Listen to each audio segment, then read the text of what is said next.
오늘 함께 살펴볼 말씀은 민수기 14장 20절부터 25절 말씀입니다. 민수기 14장 20절에서 25절 말씀입니다. 말씀을 함께 읽겠습니다. 시작. 여호와께서 이르시되 내가 내 말대로 사하노라.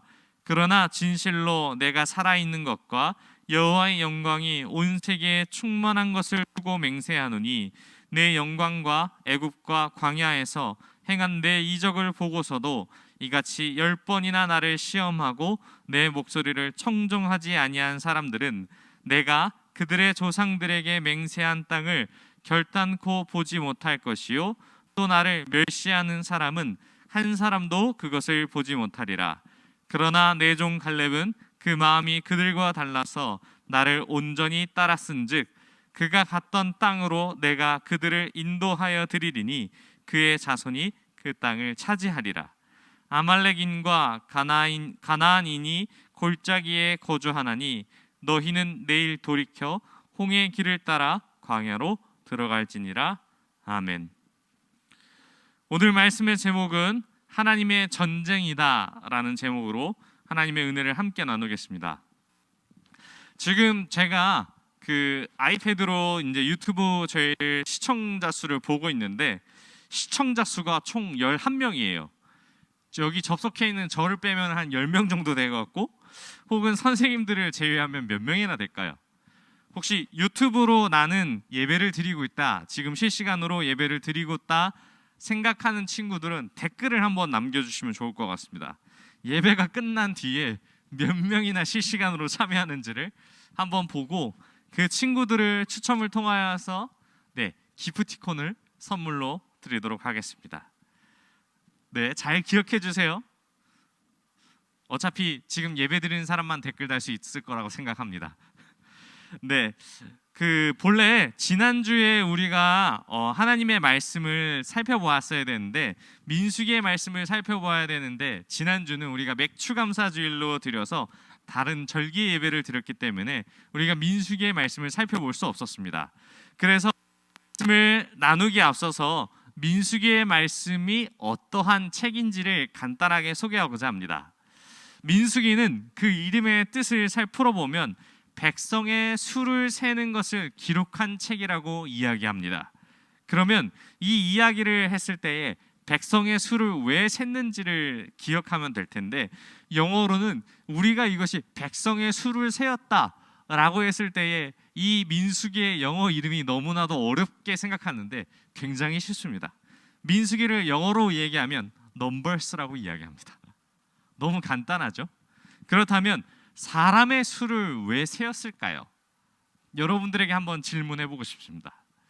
지금 코로나19 확진자가 어마어마하게 많이 나와서 결국에는 4단계로 격상하여서 이것을 발표했는데 왜 자꾸 수를 세고 발표하시는지 이것에 대해 아십니까?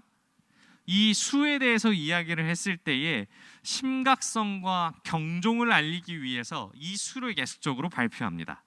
그래서 옛날이나 지금이나 꾸준히 이 사람의 수에 대해서 혹은 국가가 출산율이나 여러 가지 지표를 발표하면서 계속해서 인구에 대해서 특히 이 사람의 수를 세는 이유는 곧 인구가 그 나라의 힘이 되기 때문에 그렇습니다.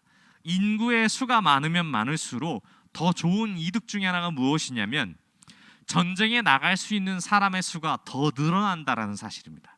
그래서 그 인구의 수가 많으면 많을수록 국가의 힘을 자랑할 수 있기 때문에 그래서 하나님이 애굽에서 나온 이스라엘 백성을 시내산으로 인도하여 말씀을 받게 하셨고 그 이후 가나안 땅으로 향하면서 인구를 파악하라고 명령하셨는데 이 말씀 과정 가운데에 하나님의 의도는 인구의 수를 통하여서 이스라엘 백성의 전쟁을 가늠하고자 하는 것이 아니라 하나님이 왜 인구를 세웠는지에 대해서 명확하게 이야기하는 것이 무엇이냐면 이만큼 많은 민족을 갖게 한 것이 바로 내가 이스라엘에게 은혜를 베풀어서 가능한 것이다.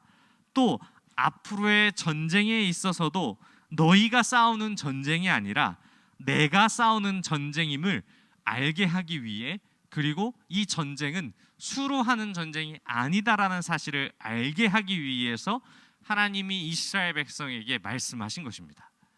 자, 그렇다면 우리가 성경을 읽지는 않았지만 민수기 이후로 여호수아서의 말씀을 살펴보면 실제로 전쟁에서 어떠한 전쟁을 치르냐면 말도 안 되는 전쟁을 치릅니다. 이 성경뿐만 아니라 성경의 주변에 기록된 많은 역사 서적들을 살펴보면 안식일에는 하나님은 쉬라고 하셨죠. 진짜 쉬었습니다. 말씀 그대로를 정말로 실천했고 이스라엘 백성들은 이 안식일에는 전쟁을 하지 않고 하나님이 기념한 날이니 쉬었습니다. 이들이 패하지 않았던 이유 중에 하나가 무엇이냐면 하나님이 직접적으로 보호하셨고 인도하심이 있었기 때문에 가능한 일이었습니다. 그리고 또 전쟁의 역사를 살펴보면 매우 특별한 일들이 많습니다.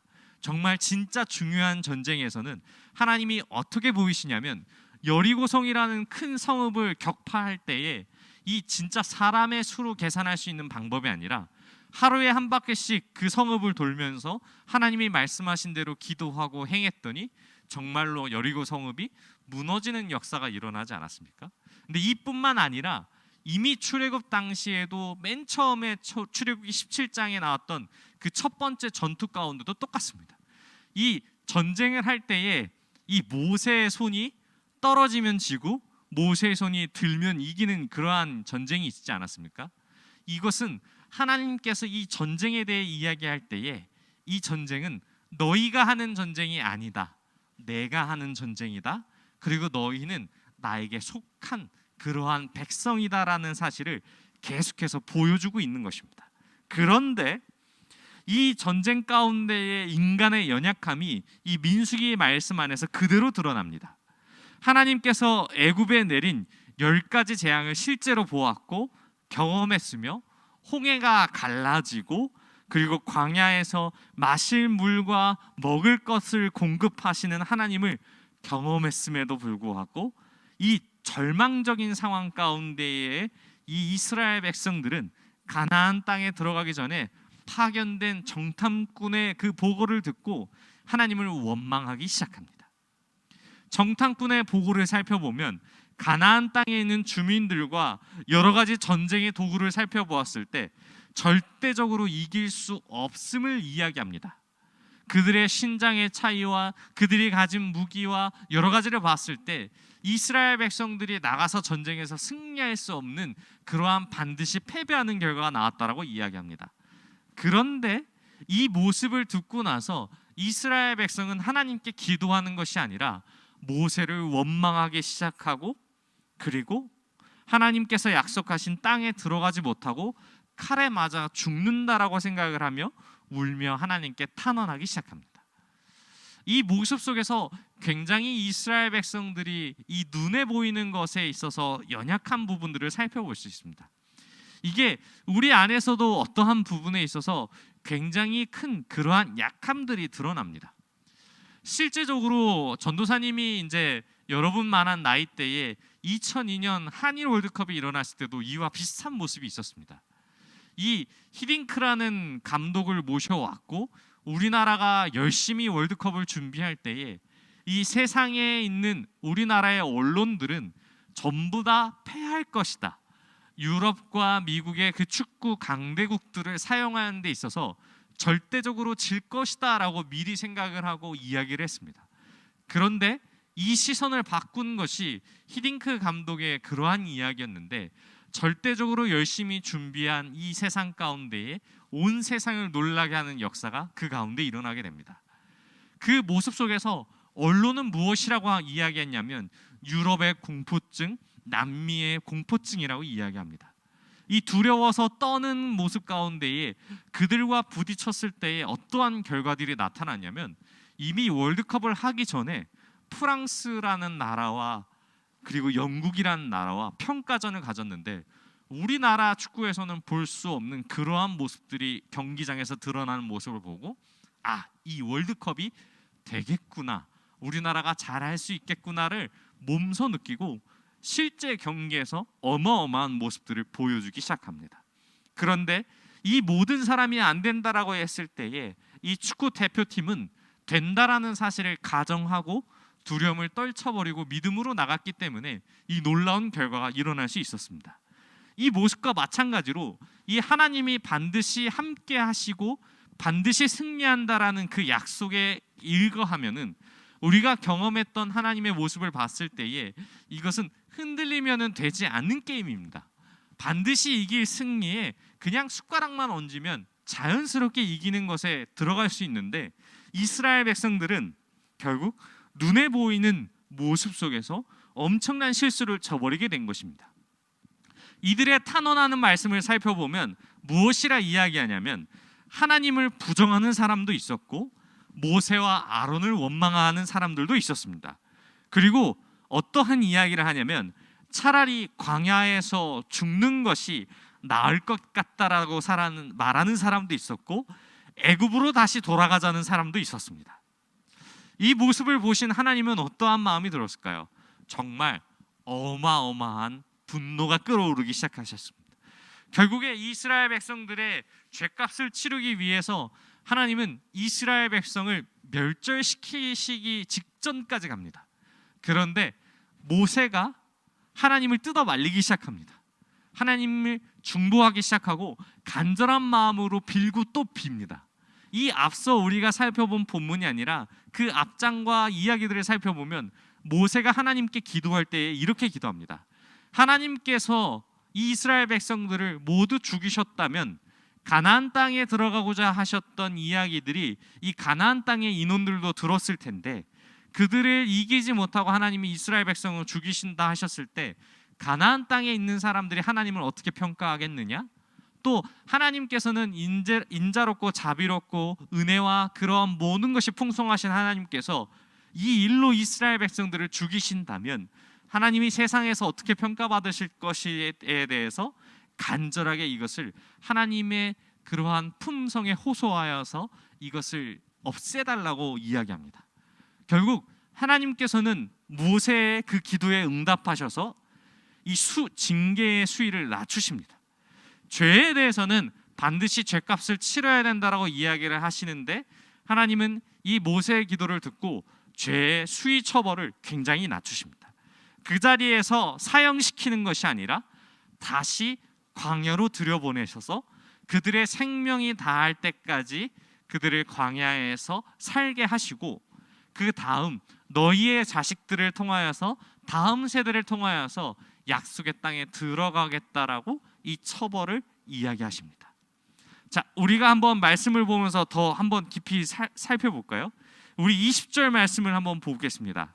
앞서 이야기한 이야기들이 그대로 나타납니다. 함께 읽겠습니다. 시작.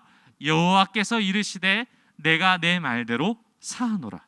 하나님께서 용서함을 주시고 죄값을 낮게 할지라도 이를 온 세상에 자신이 살아계신 것을 알게 하신다고 이야기합니다. 이 일을 통하여서 자신이 어떠한 사람인지를 다시 한번 온 세상에 드러나겠다고 21절에 말씀하십니다.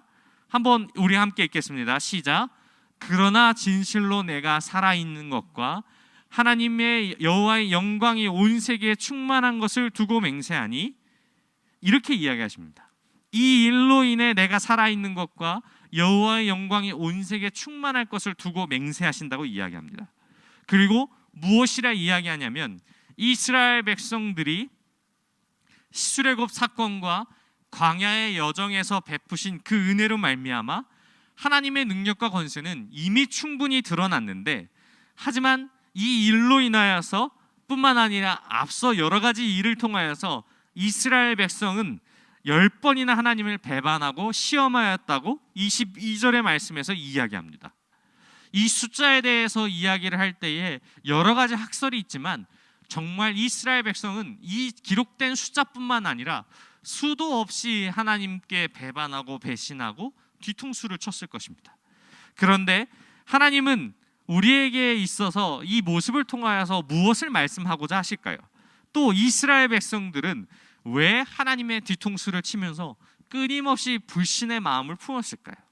결국 이 모든 말씀 가운데 정말 중요한 것이 무엇이냐면 이스라엘 백성은 전쟁으로 인한 두려움으로 인해 결국 하나님을 잊어버렸다라는 사실이 이 안에서 드러납니다. 사실 가나안 땅의 거류민보다 애굽이 더 무서운 나라였습니다. 그 가나안 땅의 모든 열방을 합친 수보다 그 당시에 애굽, 이집트가 훨씬 더 강대국이었습니다. 근데 그런 강대국 속에서 이스라엘을 빼온 것을 잊어버리게 된 것이죠. 내 앞에 전쟁으로 인한 두려움으로 인해서요. 결국 인간은 눈에 보이는 것을 쫓는 연약한 존재라는 사실이 여기서 드러나게 됩니다. 그래서 눈에 잡히고 손에 잡히는 것을 쫓아 나아갈 때에 결국 이것을 줄 수 없는 순간에 주어지자 화풀이할 대상을 찾게 된 것입니다. 결국 이스라엘 백성은 결국 하나님이 세우신 모세를 거부하기 시작하고 그 결과 하나님을 원망하기 시작한 것입니다. 하나님은 모세의 기도를 통하여서 뜻을 돌리시고 멸절하시는 계획을 돌이키는 대신에 이스라엘 백성들을 광야에서 죽게 하고 다음 세대가 그 혜택을 누릴 것을 오늘 말씀 가운데도 이야기하십니다. 그래서 그 가운데 신실하신 하나님을 믿고 신뢰했던 두 사람은 들어갈 수 있다라고 이야기를 하시는데, 본문 안에서 여호수아는 언급되지 않지만 갈렙이라는 사람이 이야기가 됩니다. 그래서 이 가나안 땅에 들어갈 것을 약속받습니다. 이 출애굽 나온 첫 세대 중에 유일한 두 사람이 가나안 땅에 들어갈 것을 하나님께서 약속하시는데, 이 하나님은 이스라엘과 이 두 사람을 비교하면서 청종하지 않는 이스라엘은 벌을 받고 청종한 이 두 사람은 혜택을 누리고 하나님이 주신 복을 누릴 것을 이야기하십니다.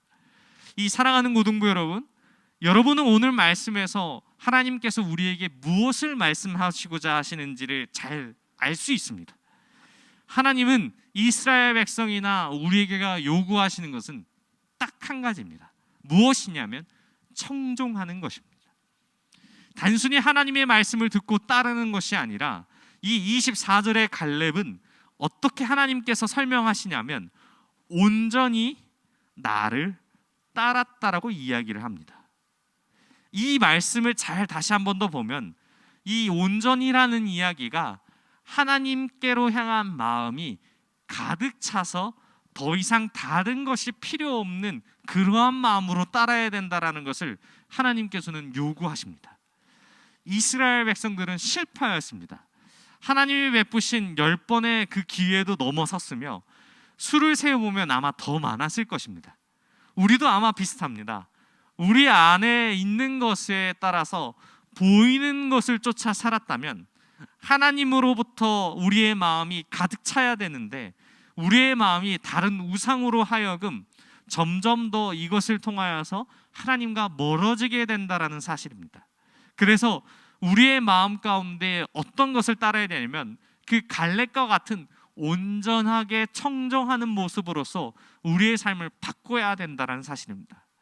그 기준이 무엇이냐면 하나님에 대한 신뢰로부터 이것이 시작됩니다. 그래서 우리의 마음에 가득 찬 우상들을 털어낼 때에 하나님으로부터 온전히 가득 채우는 일들을 준비하고 또 연습하고 계속해서 행해야 됩니다. 저는 이 사회적 거리두기 4단계가 바로 하나님이 주신 그러한 기간을 주시는 것이라 생각됩니다. 점점 풀리리라 손에 잡히리라 생각했던 이 코로나가 다시 한번 재확산으로 인해서 일상으로 돌아가게 하는 것을 멈추게 하지 않습니까? 우리는 이럴 때에 무엇을 해야 하냐면 아무도 접촉할 수 없고 아무도 만날 수 없는 이 상황 가운데에 하나님을 더 깊게 만나는 시간으로서 우리를 채워야 합니다. 우리가 그동안 놓치고 있는 것이 무엇인지, 과연 우리가 드려지는 예배 가운데에 우리는 진정 무엇을 쫓아서 예배를 드렸는지를 다시 한번 깊게 돌아보는 시간 되길 소망합니다.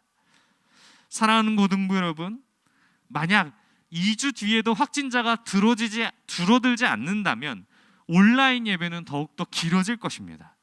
그리고 우리는 이러한 두려움 가운데에 예배를 드리지 않아도 된다라는 사실을 우리가 완악함으로 생각하게 된다면 더 이상 우리는 하나님으로부터 온전히 채워지지 않고 세상의 두려움으로 인하여서 점점 하나님과 멀어져 우리는 하나님을 떠나서 다시 한번 그 가나안 땅에 들어가는 것이 아니라 광야로 다시 한번 돌아가는 그러한 악순환이 계속적으로 될 것입니다.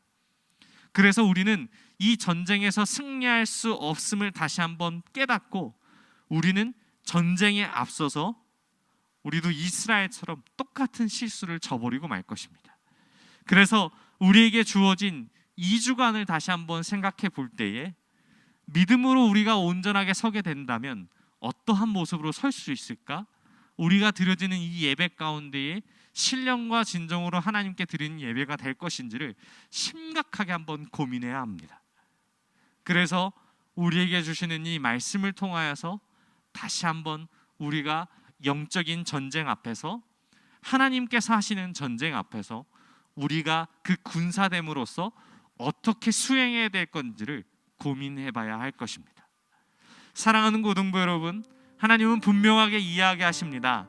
청종하는 것이 무엇인지, 그리고 온전하게 하나님의 말씀으로써 하나님이 우리의 마음 가운데 가득 찬 것이 무엇인지를 이야기하십니다. 우리는 이것들을 놓쳐버리게 됩니다. 가장 중요한 것은 하나님을 놓치지 않는 것입니다. 오늘 말씀을 통하여서 반드시 기억하길 소망합니다. 하나님의 전쟁 가운데에 늘 우리는 하나님만 붙잡으면 된다는 사실을 놓치지 않고 다음 주와 다다음 주에 우리가 다시 한번 이 기간이 모두 끝나서 얼굴을 보며 이야기할 때에 정말 승리함으로 가득 찬, 그 기대감으로 가득 찬 여러분들의 얼굴을 보며 함께 찬양하고 하나님께 영광 돌리는 그러한 예배가 되길 소망합니다. 우리 들은 말씀을 생각하며 함께 기도하겠습니다. 하나님 말씀 가운데 주신 그 은혜를 소망하며 나아갑니다. 그 어떠한 전쟁에도 승리함을 주신다는 그 주님의 그 말씀을 기억하며 우리의 전쟁이 아니라 하나님의 전쟁이 되게 해주시고 다시 한번 우리가 얼굴을 보며 예배할 때에 기쁨으로 승리함으로 가득 찬 그러한 모습 가운데 우리를 함께 찬양하며 예배하는 우리들 되게 해달라고 우리 들은 말씀을 생각하며 주여 한번 부르시고 통성으로 함께 기도하겠습니다. 주여.